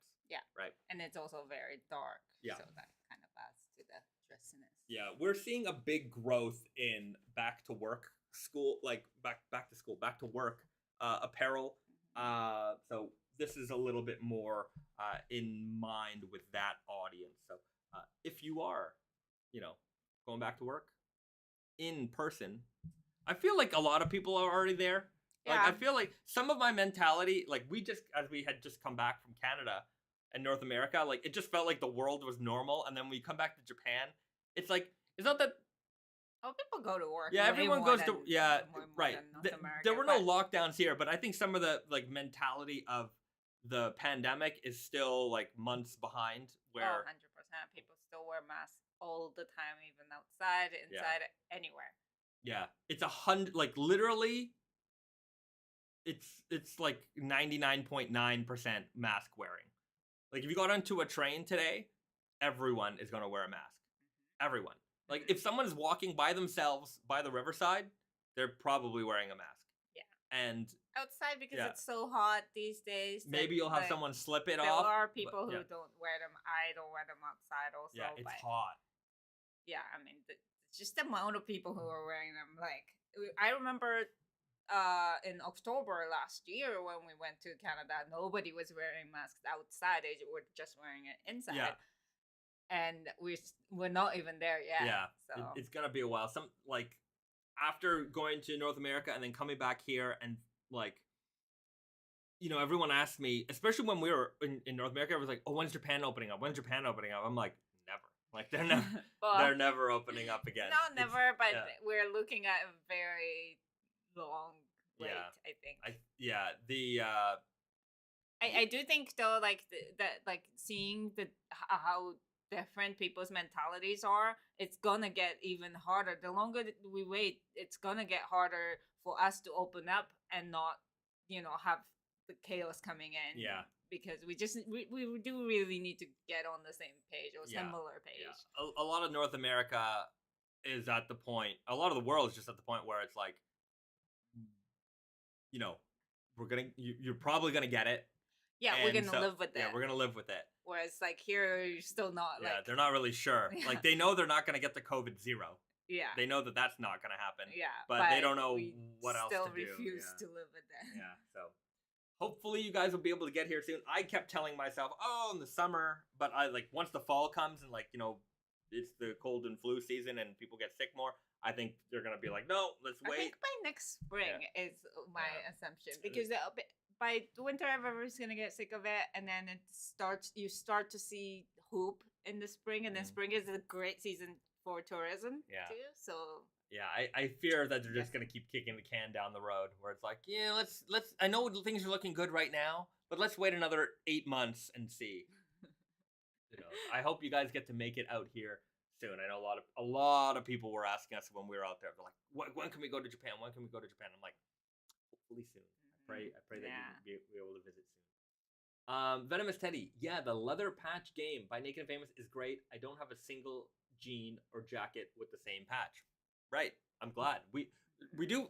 To be fair, there are sometimes patches that we do use on multiple jeans. 100%. Right, yeah. but we really do our best to make the variety. Especially wide. the seasonal jeans these days. Like we do have a very we tend not to ever use the same patch for the seasonals. Like the course and the basics, we same patches. Okay. What do we got? Oh, this one. That one we showed last week. So let's show off some of the JoJo's fabrics, because we've got those on hand, and we got the leather patches on hand too. So we'll start off. We'll do a fabric leather patch comparison. So we'll start off with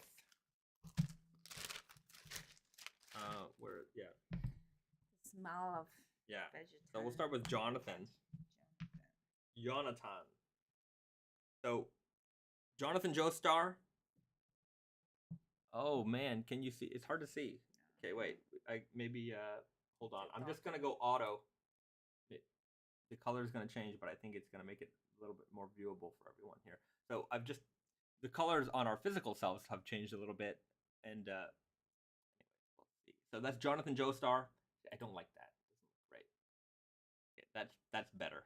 So because I think when I do that, it's gonna like mess up when I try to show the fabric. So here's the fabric. 12.5 ounce weight. As you can see, flamey. So that's like hamon. That was kind of the inspiration there. His hamon power. So we've got a flamey looking denim. This is a classic 100% cotton. I wanted to go with a classic look and feel for the OG of the Joestar line here. And we've got a purple Selvedge ID. And so dark purple. Yeah, dark purple. No. It was like pulled from his outfit, his colors, things like that. So things to note for the JoJo collection: we're gonna have custom buttons on the jean, no back pocket embroidery on these. So I didn't want to make these jeans unwearable for those who might be new, or maybe some people who don't really want to like super advertise the jeans that they have on. So we did it with the Matrix, where we kept it clean with just the leather patch and the Selvedge IDs. So with this one, we're going with the leather patches.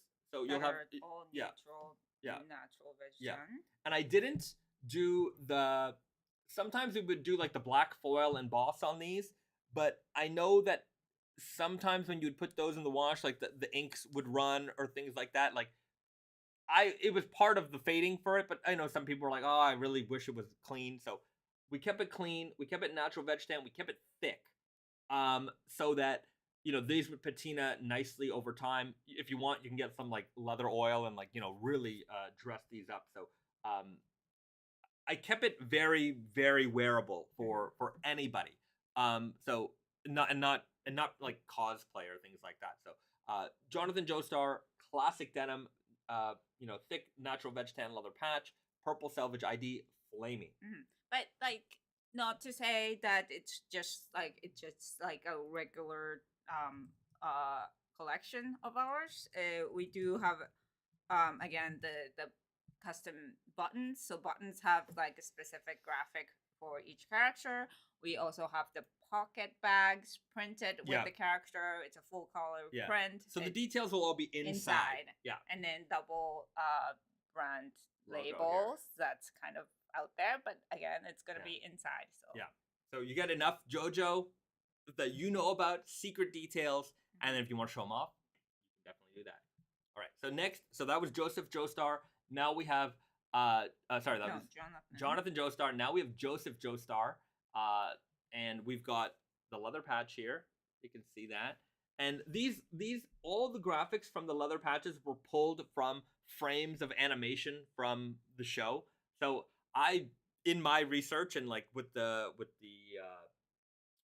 when we do these projects, they give you like assets that you can make your graphics and things with. And for them, they gave me literally every like third frame of animation from every episode of the entire series. So I haven't personally watched every episode, but I've seen every frame of animation from start to finish. So I definitely know what's going on. I just don't know what they're saying yet. So we're still watching our way through, but we've got this here. Just a great graphic here, Joseph on the leather patch, and we've got the same flamey type of denim as Jonathan, green Selvedge ID here on the edge, but this contains 2% stretch, so just a little bit of stretch. I thought he was a more humorous, jovial character, and for me, stretch kind of embodied that. So we've got that pairing right here. Hopefully, it's not too overexposed and you can see it all. It's hard to show. Sorry, I'm moving it a lot, I know, but maybe that's you can see it right there. If I do that, you can't see it. If I do that, okay, you got it. The lighting's not perfect. It's our set. Okay, next we have. I also want to comment on the Selvedge ID because it's not just like the single dotted line. It's more prominent, so you can see the color a little bit more, because we did use special colors for each one, and we just kind of wanted to make sure be visible. So let's compare it to like a standard red line. Yeah, that's true. We definitely did that on purpose. Like, we were very selective with our color and with the Selvedge ID design. So you can see that's what a red line Selvedge ID looks like typically. When it's red, like, it does pop against white, but like when it's like, say, a darker purple, like, it's not so poppy. So we just still wanted to make sure that you see the color in the Selvedge ID. Yeah, I hope you can see that. I definitely. There you go. There you have it. So yeah, a little bit thicker with the color on the Selvedge ID there. So that's that. Next, we've got Jotaro. I think this is the one that a lot of people are really excited for. I'm excited for this one. This one, just the Selvedge ID came out really very pops. nicely. It came out perfectly. So you've got that thick gold metallic Selvedge ID. You've got this gritty, heavyweight, 20-ounce big slub denim. This is the re-release of the Elephant 7. So, a fan favorite. And then we've got that beautiful, look at that leather patch. Iconic pose right there. So that's going to look really, really cool together. Again, he has blood coming down his head. I was looking, you'll notice not all of them, but I certainly tried to find blood in each pose. No blood. And no blood there. And then we have Jolyne here. So I have the Jolyne fabric, and we've got the leather patch right there. You see it? Man, it's really difficult. Hold on. There we go. That's better. So you can see that perfectly there, Jolyne. And then we've got this beautiful green cast, like aqua green denim, which matches her perfectly. So I'm gonna open the blinds a little bit so you can see that color. So that's the combo right here. You can see that leather patch.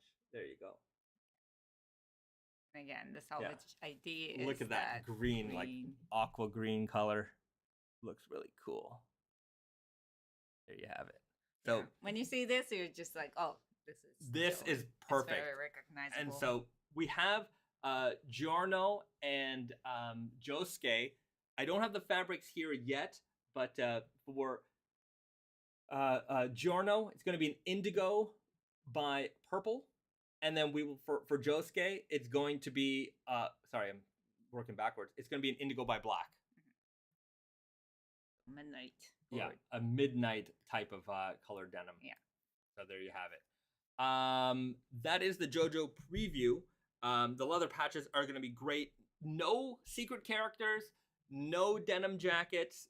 It's going to be 6 Joes coming out starting closer to the end of the year, holiday time, and then into the new year as well. So we'll space out the releases, and it's gonna be a Tate and Yoko Naked Famous Denim NYC exclusive. So you're gonna be able to get them there and there only. It will not be available at other retailers. So it's gonna be an exclusive release for us there. When we get the next swatches, we'll show them off hopefully soon. We were supposed I remember when we left Montreal, they were supposed to be sending the swatches, so maybe they forgot to send it to us. We'll double check on that. Venomous Teddy, no secret characters, or so you say. No secret characters. I wish we could have made a deal. Just 6 fabrics times 3 fits is a lot of styles. So our agreement with JoJo team was either we could pick one season, and then from that season we could use any of the characters from that season, or we could do all the Joes. And that was, the way. Look, sometimes they're in charge, right? So that's the way they wanted it done. And we couldn't choose a single Joe. Yeah. We couldn't just make 3 Joes and be like, here you go. They're like, no, you either do them all or you pick a season. Yeah. So I guess that's just the way that their agreements work. So it's like, cool. So that's what we did. All Joes. Next time we need to do a G.I. Joe collaboration. And confuse people. Yeah. Which one will be released first? Probably Jonathan and Josuke. No, Jonathan and Joseph. Yeah. I mean, that should be the way to go, but I mean, I don't know. Yeah. I think it is going to be that way because I think those are 2 of the first fabrics that are going to be available. So, in terms of our shipping schedule. So, we will keep you posted when it comes to like the release schedule right now. I know in the past I would like have like this release schedule that was like, weeks and weeks and sometimes months in advance. The way things are working right now, it's a little bit difficult for me to do that. Hold on a second. Because our production schedule is based on when certain fabrics arrive in our warehouse. So, weeks out, it might say, okay, well, we're going to be making, whatever style. And that's based on the fact that a certain fabric is supposed to arrive, from the shipment on a certain date. But just the way all the shipments are working right now, everything's slow, everything's delayed. So, something might be occupying that production space. But if we don't get that fabric in time, something else takes its place. Like we will switch it out with like whatever fabric is, if it's on hand, boom, put it in, move it around. So our production schedule is constantly shifting. So I'll keep you posted as much as I can with releases. So just bear with us there.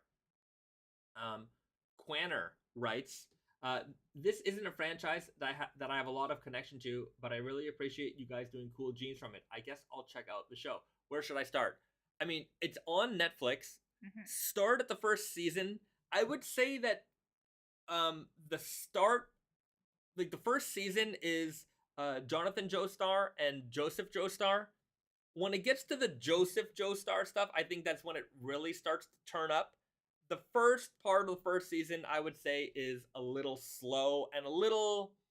If you're not into anime or, like, Yeah, it takes a while Yeah. to get used to that world. Yeah. Because it's nothing like it. Yeah. There's no. It's very extreme, and you're like, Yeah. wow, that guy's like, who would do that? Like, it's some of the parts are like, okay, and I know that they're just developing like, okay, this guy's a bad guy, but like you're watching it, you're like, what the heck is going on? Yeah, but Yeah.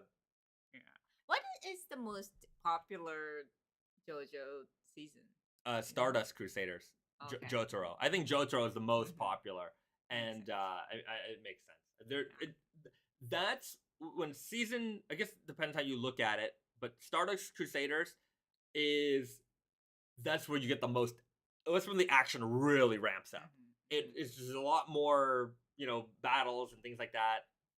So I think there's more iconic. There's a lot of characters. Anyways, there's a lot going on, but I think that's everyone's favorite, Jotaro. I do like Josuke though. I really enjoyed Josuke and his season, but also Josuke carries forward also into Stardust Crusaders. And not that I don't think I'm spoiling anything with this, by the way. I definitely don't think I am. But then we can have some JoJo discussions a little later down the line. I still have to finish it. There's a lot of episodes. A lot. It's not like watching, it's kind of like watching, I wouldn't say The Simpsons. There's a lot of episodes there if you want to get caught up with The Simpsons. More. But how many episodes of JoJo is there? Oh, many. JoJo. No, that's not true. Okay, these are not. I'm not finding the right answer. But each season has, how many episodes are JoJo? And there's a total of 152 episodes. So definitely not The Simpsons. Definitely watchable, but 152 episodes of anything is a lot of episodes. Might be more. Anyways, so that's that. I started collecting the JoJo manga recently. They cut a lot of stuff out of part 1. Yeah, I mean part 1, I think was only like 14 episodes or something like that. So, yeah, they certainly by part. I guess it depends how you consider part 2 and part 3. So Stardust Crusaders, when Jotaro shows up, that's when it really starts to expand out, and the seasons get a lot longer. Venomous Teddy, my dream would be Tekken jeans. Tekken. I used to play a lot of Tekken. Tekken is just a game, right? Is there not? There's a poor live action film that was made. You know what was a poor live action film? King of Fighters. If you've ever, anyways, if you want to watch fighting game movies, tend to not be good, except for the first Mortal Kombat movie. Great. I haven't seen the new one. I don't know if that was good or not, but the first Mortal Kombat movie, highly recommended if you've never watched it. Even if you don't know anything about Mortal Kombat, great movie. It's basically Enter the Dragon. But and if you like Enter the Dragon, which is iconic, and I love that movie. Also a movie I could watch a lot, Enter the Dragon. Great movie. I don't know what I'm going, but yeah, fighting game movies tend to not be good. It's a shame because like Street Fighter should have a good movie. Like it should. Like a Marvel kind of world can explode like that. Like I would imagine. There was an anime that was all right, but like the live action with Jean-Claude Van Damme, to be fair, highly entertaining. When I watched that movie as a kid, I remember watching it and being like, if this wasn't called Street Fighter, it would be better. I remember just thinking that because I'm like, there's not like, aside from the characters being here, it just seemed odd. Like certain, like very out of place for some of these characters to be here. Why is Guile the American soldier?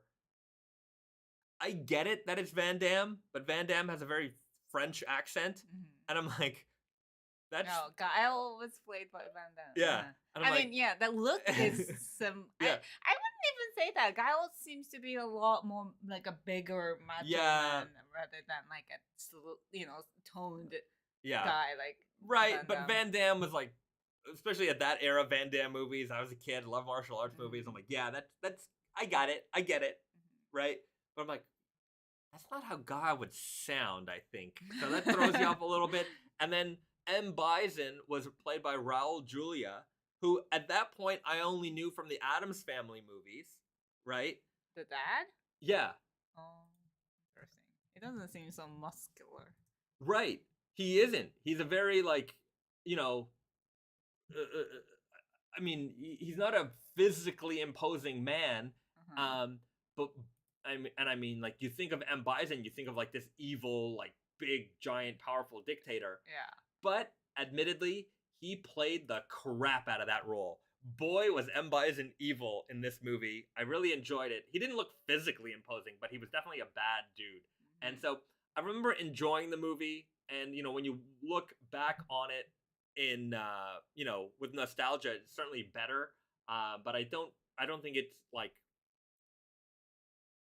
I don't think it's the Street Fighter movie that maybe we all like in the way that the Mortal Kombat movie was for Mortal Kombat.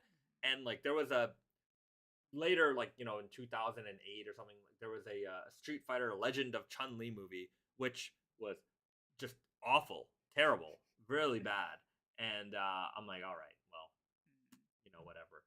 That was Raul Julia's last movie. He died shortly after they finished production on that one.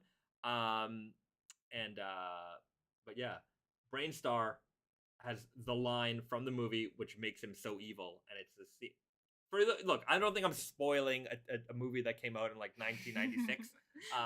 So there's a scene where like Chun-Li like encounters M. Bison. She's like telling him how like he ruined his life and blah blah blah, and he's like, you know, for you, that moment when I came into your life, that was the most important thing that happened to you in your entire life. And he's like, for me, it was Tuesday. And I'm like, wow, that's so evil. That's so evil. What was that the Adam's Family? Adam's Family and Adam's name? Family Values Wednesday. Oh, Wednesday. Yeah, Okay. Wednesday. Yeah. I thought it had some kind of. Oh no. But Adam's Family Values, the second one, the camp scene, when they do the Thanksgiving, really hilarious scene. I don't remember that. I've definitely seen it. Great movie. Junior, I forgot about the 2008 Street Fighter movie. Sorry for reminding you. Eric Susanto. Hi, Bahzad and Risa. Greetings from Bali, Indonesia. Well, thank you. Thanks for joining us. An Adam's Family collab could be interesting. Adam's Family in general could be interesting. I just wonder how much. You know. Like how much black jeans can we? Right, make? It's gonna be a lot of black jeans. Yeah. So. Yeah. That's that, I guess. Okay.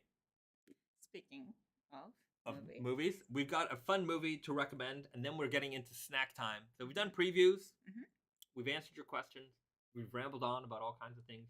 We're gonna get into the end game here on the live stream.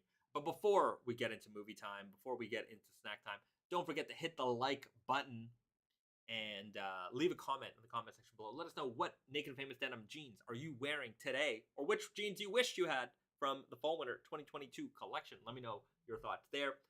And if you haven't subscribed already, that subscribe button. All right.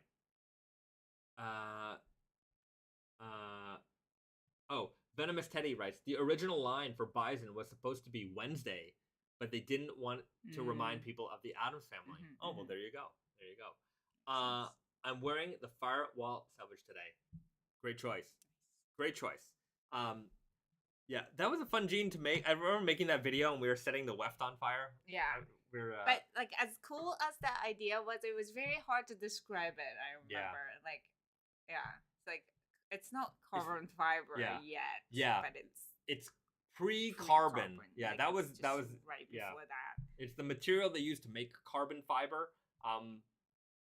Still and it's the material that they used to make like fireproof uniforms and things like that. But the warp was cotton, so it wasn't fireproof jeans. They some level of fire resistance within them, but not a fire resistant garment. Anyways, I thought it was neat. I thought it was a cool jean. Will you guys do a sumi dyed garment? We have, and we probably will again at some point. Okay, let's get into movie time.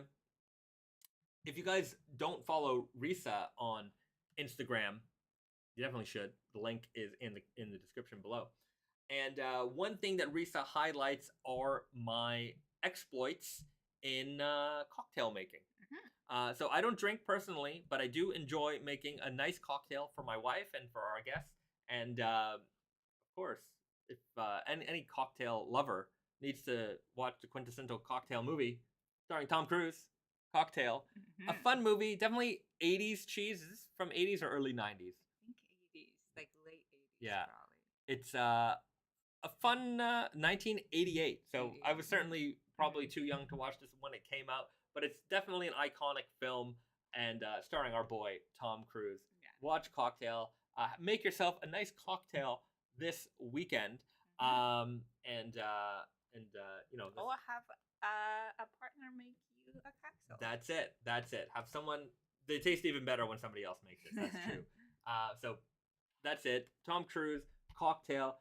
I will not be making cocktails during this live stream. That could be fun to do one day. Maybe we Well, need you a better need to setup. watch this I need to learn. repeatedly Yeah, and learn yeah. his moves. I need the tricks. I do. I definitely. I'm not a showman when it comes to making drinks. That would be a lot of fun to learn. But classic. You're pretty good at juggling, so I I'm think not you good would. at juggling. I think you are decent. Mm. Maybe because of Yeah. practice, but that means you can practice. Yeah. Cathedral Ring. Does he drop down from the ceiling to make it? That'd be a collaboration of Mission Impossible and Cocktail. That'd be kind of funny. That'd be kind of funny. And then for snack time, we have a North American special item. We brought this back from the great nation of Canada, and it features a product that comes from the great nation of America. Hot Ones. Hot Ones Pringles, limited time only. These are Oh, I didn't notice his face is yeah, a spicy he's face. he's got a little spicy Yeah. face on there. So the Pringles man is feeling the heat. You guys can hear this. These have traveled with us for a while. Yeah.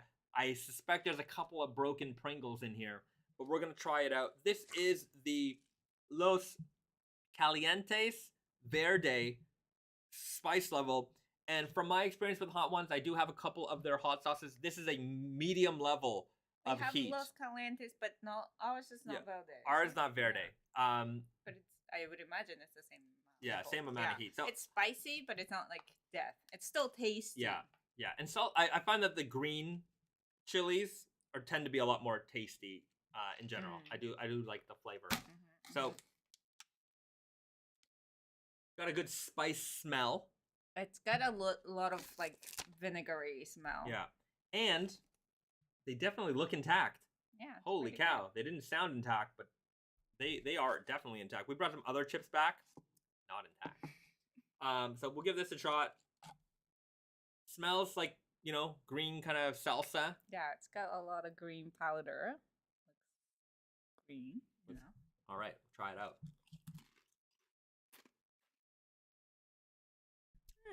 Heat right away. Acidity right away. Yeah, it's very acidic. It's very not sour, but like tangy. Tangy. High level. So the vinegar is definitely kicking in there. Like the heat dissipates quickly. Like, you know, not a slow burner. Yeah. It's like a quick. Yeah. And a little tingle on your tongue still at the end there. It's a pretty good chip, I have to say. It tastes good. I do like. I've never tried this exact hot sauce, but the non-verde version. I don't know, red version of this. These are like tasty. It's got some like interesting like citrusy taste. That's like it. tropically taste. Like a lime kind of taste in there. This is very good. I think this would mess up if you're not used to spice. No child. This would mess up a kid. You gotta start like specifying the age. I think if you're under 12 years old, this would probably hurt you. Okay. When you're in junior high, this is maybe the hottest thing you've ever eaten. Unless you're like into spicy stuff, or unless you're like Thai, or yeah, you have a lot of spicy Korean food in your culture. Yeah. But for I think in the West, yeah, if you're a mild kind of mannered person who doesn't eat a lot of like mild mannered. yeah, like I think if you don't eat a lot of spice in your life, this is gonna hurt you. Like you will really feel this. For me, this is a comfortable level. I could eat this whole. It gives you a little bit of a heat, a little bit of warmth, but I can enjoy it. Mm-hmm. It's not like a pain. Yeah, it's not a pain. This is something I could eat this whole can. You shouldn't. Which I probably will. Shouldn't, but will. I like these chips. I wish we had more of them. Yeah, it's pretty good. Yeah. If you have these in your local grocery store, grab a couple because these are limited time only. You're definitely going to want to enjoy these more than once. If you like spicy, that's a recommended chip. Yeah, I saw that they have multiple ones of these. Yeah, they had the Pepper X one, which was which we tried when we were in Canada. Did we? Yeah, we tried it. Hold on, there's one more thing. I'm not going to try it, but I want to show it. Where did we try it? My sister's place. Oh. That was the most spicy? Okay. It's clearly, I mean, obviously, Pringles maybe kind of put the bar down. It's not like you're drenching in hot sauce. Yeah. But speaking of hot, we also picked this up when we were in North America. Mountain Dew Flamin' Hot. The packaging is incredible. This is the coolest soda can I've ever seen in my life. It's so like it's so 90s. Mountain Dew and just extreme. I love it. Very old school. I tried it. I have to say, not very amazing. It's kind of like a not great tasting citrus. I have to say, soda. it tasted way better than I thought it would taste, though. Right, I expected gross. Yeah, but it wasn't gross. For me, it was like non-exciting lemon or lime kind of flavored soda, citrus soda. Yeah, it's kind of like the same way that like chili mango would taste. Like it's sweet, but it's got the a little bit of spice to it. Yeah, I mean, they certainly made this as like a curiosity, kind of like our customers are gonna buy this because they're gonna try it, and nobody's gonna this is nobody's favorite soda. Yeah, I think these are only available in America. I think my sister brought this up from a trip to the States, and then I got it from her. But I don't think I'm ever gonna open this. I'm just gonna keep it and enjoy it, and love that can. Flamin' Hot Mountain Dew. If you are in America and they're still on the shelves, go grab one, try it out. Definitely grab these. These are fantastic. The good people at Pringles and Hot Ones, not sponsored, but if anyone is from Pringles or Hot Ones wants to send us some stuff, I will take it. We'll take it. No, actually, my friend said an interesting idea about this. It would probably be good in like some cocktail making. It has this like the saltiness, just like a flavored mix in there already. All right. Well, there you have it, guys. 2 spicy snack recommendations. Try them out. America, you guys know how to do it. What can I say? Yeah. America's getting very good at snack variety and special editions, I have to say. Japan was definitely known for it. Yeah, but Japan is lagging. Yeah, Japan is seriously lagging. Whenever we go to the States, there's always some crazy new thing to try. So good for you guys. You did it again. Every time. You never count out America. Just when you think they're not on their snack game, bam, they come out with Pringles Hot Ones, Flamin' Hot Mountain Dew. What's next? Who even knows? But the food scientists in America will figure it out. I believe in you. Okay. All right. Let's leave it there. I appreciate everybody for hanging out with us today. Saturday morning for us, Friday evening for many of you. Thanks for hitting that like button. I know you've already done it, but if you haven't, now is definitely a great time. Hit the subscribe button. Leave a comment in the comments section below. Help us, beat the algorithm, and we'll spread the news of raw denim throughout the world. Let us know what jeans are you wearing right now, and which jeans from the Fall Winter 2022 collection are you looking most forward to getting, or even just admiring. And we will see you guys next Friday.